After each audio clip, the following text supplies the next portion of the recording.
today I'm going to unbox and take a quick look at Māori Warriors of the Long White Cloud.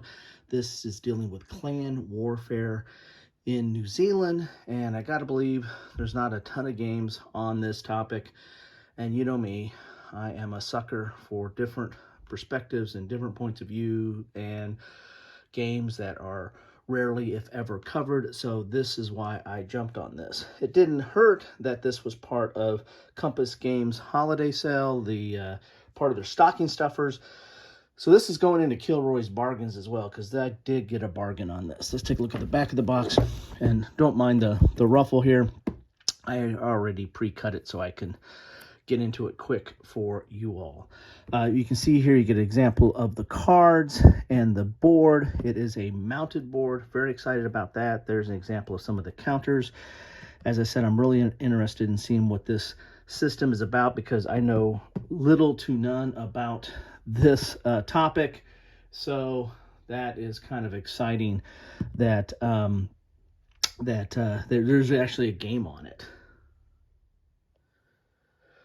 With that, let's take a look at the back here. It says, sorry for the rip there.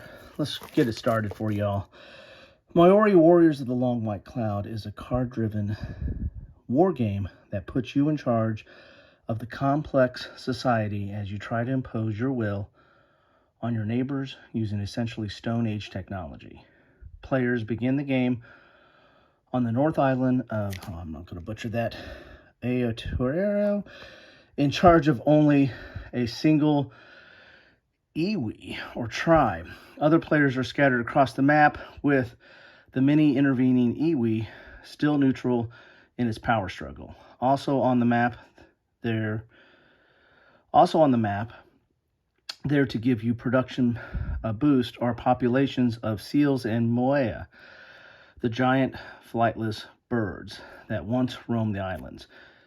You too might drive them to extinction. You must use your force of will to recruit neighboring iwi, using their people and resources to increase your power base. You begin with almost nothing, so you must train population into a fighting force, build war canoes, and expand your base by building and fortifying new villages. Should you focus on building a large land force or building fast and flexible war canoes, you decide.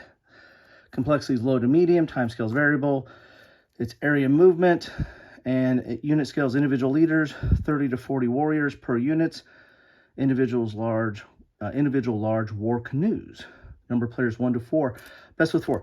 That's the thing I like about this, is high suitability for solitaire. So that's one of the reasons why I wanted to pick this up, because I always have a fondness for solitaire games, because don't have a regular gaming group, and the gaming group that I created with my wife is getting older and leaving the house and on to other things. All right, so there is the box. Very nice, thick Compass box. Here's some cards. This is card driven, so we got 2 decks of cards here. Dice, well, I like that. Got 4 different colors of dice.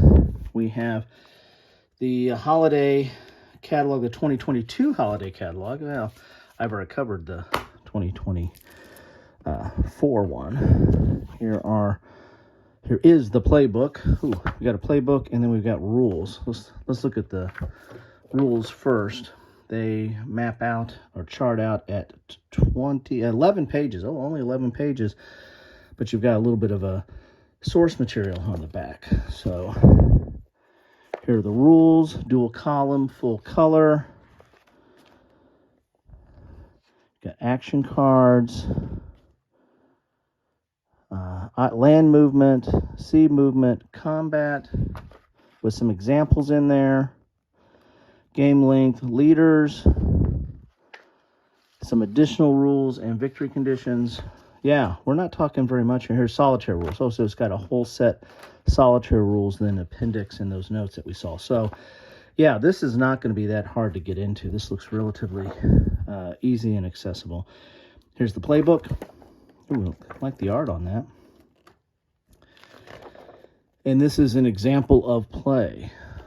So how about that? So If those rules are too complex for you, which they do not appear to be, then you've got a full example of play here. Very nice, very nicely done. Okay, so let's look at, we've got some player aids here. Very thick, typical player aid material here. Got a build chart and neutral iwi special events table. It looks like you've got 1, 2, 3, 4 of these, because you can go up to 4 players. Very nice. There's your build chart there. Very nice. Okay. Ooh, got a counter. Where'd that come from? We have an escapee. It's a blank, so not too worried there. So here's one counter sheet, dual-sided. Oh, they're not all blank. It's interesting. Oh, I just poked it out. Well, it's not. There we go. I wanted to get out. Here's another counter sheet. Very nice. Get another counter sheet.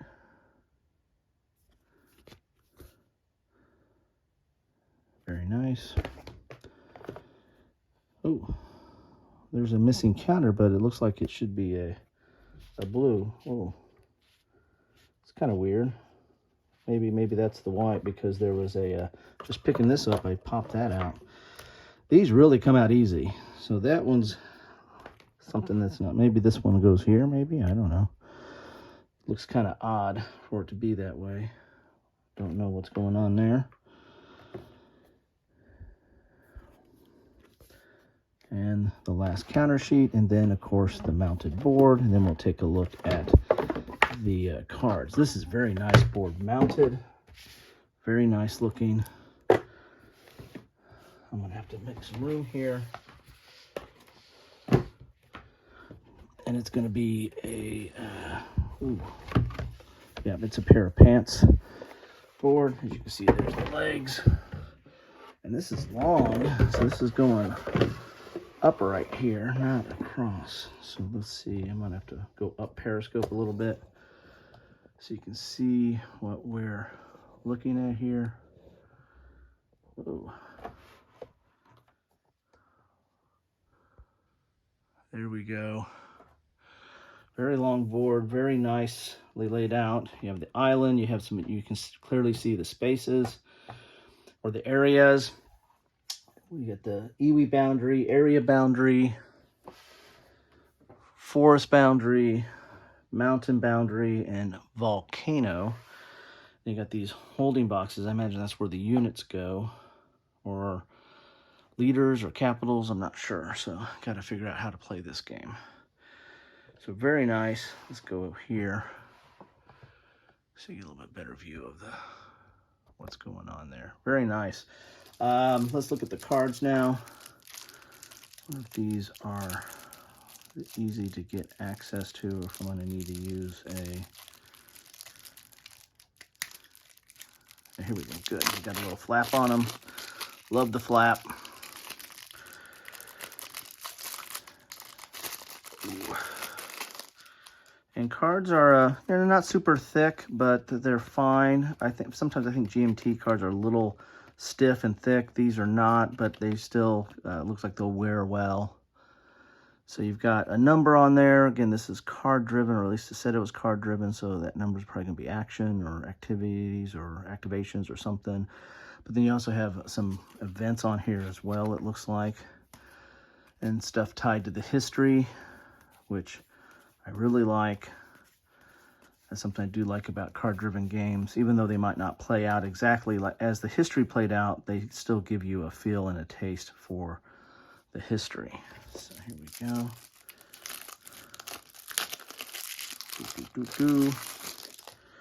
More cards. There's the backs.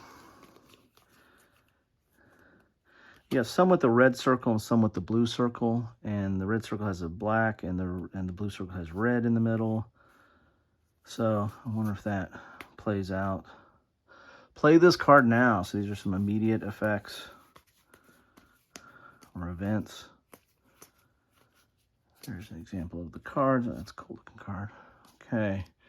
Alrighty. There you have it. So this is Māori a topic that do not know a heck of a lot about, but I'm really find it kind of cool that there's a game on it, and I'm gonna get this to the table as soon as I can, to especially because it's got solitaire rules, so that should not be holding me back.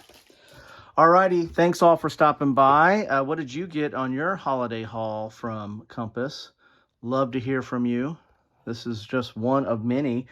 I'll put a link to my holiday haul down below, and hope you're having a good one.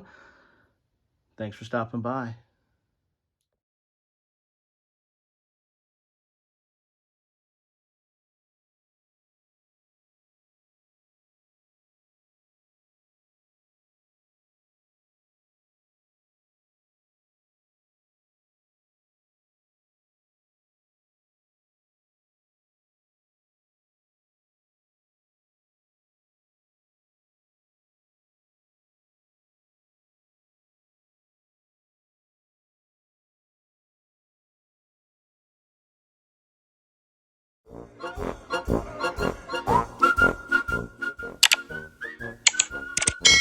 Thanks for watching.